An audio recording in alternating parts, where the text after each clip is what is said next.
नमस्कार, मेरा नाम डॉक्टर स्मिता गुलाटी है और मैं एक इंटरवेंशनल पेन स्पेशलिस्ट हूँ। आज हम बात करते हैं दर्द और इसके विभिन्न प्रकार के बारे में। ज़्यादातर लोग जो किसी अस्पताल जाते हैं या किसी डॉक्टर को विज़िट करते हैं, उनको अक्सर कहीं ना कहीं पेन की शिकायत होती है, जिसकी वजह से वो कंसल्ट करते हैं। तो ये दर्द किस तरह का होता है और कितने प्रकार का होता है? एक होता है अचानक होने वाला दर्द, जिसको हम कहते हैं एक्यूट पेन। जैसे कि आपको छाती में डॉक्टर को दर्द हुआ, तो वो किसी हार्ट की प्रॉब्लम की वजह से हो सकता है, या एसिडिटी की वजह से हो सकता है, या किसी को चोट लगी जिसकी वजह से उसे फ्रैक्चर हुआ तो उसमें आपको एक्यूट पेन होगा, या अपेंडिसाइटिस की दर्द हुआ तो वो किसी हार्ट की प्रॉब्लम की वजह से हो सकता है, की वजह से किसी को पेट में दर्द हुआ। तो ऐसे बहुत से कारण हैं। ऐसे दर्दों का इलाज अक्सर हॉस्पिटल सेटिंग में इमरजेंसी में किया जाता है दवाइयों द्वारा। कई बार इसके लिए ऑपरेशन भी करना पड़ सकता है। अब दूसरे तरह का दर्द होता है जिससे कि कोई मरीज लंबे समय यानी कि 3 महीने से ज़्यादा से पीड़ित है, जिसको कि हम बोलते हैं क्रोनिक पेन। तो इसमें अक्सर इसका कोई कारण कई बार नहीं मिल पाता, और कई बार कारण पता होने के बावजूद भी इसका इलाज उतने ढंग से नहीं हो पाता कि मरीज को पूरी राहत मिले। जैसे अगर मैं आपको उदाहरण दूं तो इसमें जोड़ों का दर्द, नसों का दर्द, मांसपेशियों में होने वाला दर्द, मधुमेह या डायबिटीज़ के जो मरीज़ हैं उनके हाथ पैरों में होने वाला दर्द, या अगर कहीं आपका ऑपरेशन पहले कभी हुआ है तो ऑपरेशन हो गया, उसके बाद इमीडिएट आपकी हीलिंग हो गई, पर उसके बाद भी दर्द लंबे समय तक कायम है, ऐसे होने वाला दर्द। तो ऐसे बहुत सारी वजहें हो सकती हैं। तो अगर आप भी ऐसे किसी दर्द को झेल रहे हैं तो इंटरवेंशनल पेन स्पेशलिस्ट आपकी हेल्प कर सकते हैं। अब वो कैसे?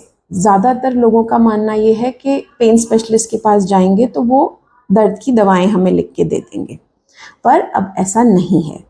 ये डॉक्टर्स स्पेशली ट्रेंड होते हैं इन कंडीशंस को हैंडल करने के लिए, उनका कारण जानने के लिए, और जो बेस्ट पॉसिबल ट्रीटमेंट है वो प्रोवाइड करने के लिए।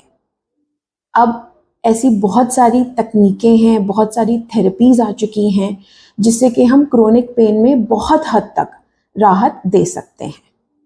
तो अगर आप भी ऐसे किसी दर्द से जूझ रहे हैं तो आपको किसी पेन मेडिसिन स्पेशलिस्ट को कंसल्ट करना चाहिए।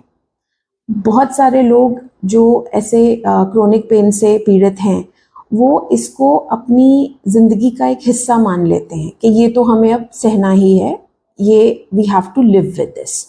बट ऐसा नहीं है। इसका इलाज आपको क्यों कराना चाहिए?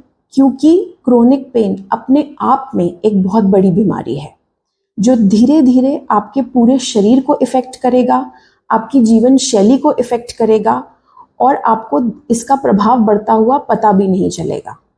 जैसे अगर मैं आपको उदाहरण दूं, आपके किसी जोड़ में दर्द है, आप उसको इग्नोर कर रहे हैं कि आपने बहुत जगह इलाज करवा लिया, दिखवा लिया, आपको उसमें आराम नहीं पड़ा तो आपने उसको ऐसे ही छोड़ दिया है। उसकी वजह से आपको नहीं पता चलता पर बॉडी दूसरे जोड़ पे ज़्यादा जोर डालना शुरू करती है, और वो जोड़ धीरे धीरे अनुपयोगिता की वजह से बेकार होने लगता है, और दूसरा जोड़ ज़्यादा प्रेशर डालने की वजह से बेकार होने लगता है। तो धीरे धीरे ये आपके काम करने की क्षमता को इफ़ेक्ट करेंगे, आपकी जीवन शैली इफ़ेक्ट होगी, क्योंकि दर्द के कारण बहुत बार ऐसा होता है हमारी नींद पूरी नहीं होती।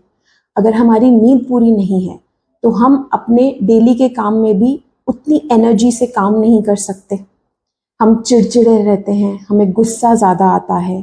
तो ये सब क्रोनिक पेन के इफ़ेक्ट्स हैं जो हम इग्नोर करते हैं। तो इसलिए अगर आप भी ऐसी किसी प्रॉब्लम से जूझ रहे हैं तो एक बार पेन स्पेशलिस्ट को कंसल्ट करिए। वो आपके दर्द का कारण पता लगाने में, और अगर पता है तो उसके लिए बेस्ट पॉसिबल ट्रीटमेंट देने में आपकी हेल्प कर सकते हैं।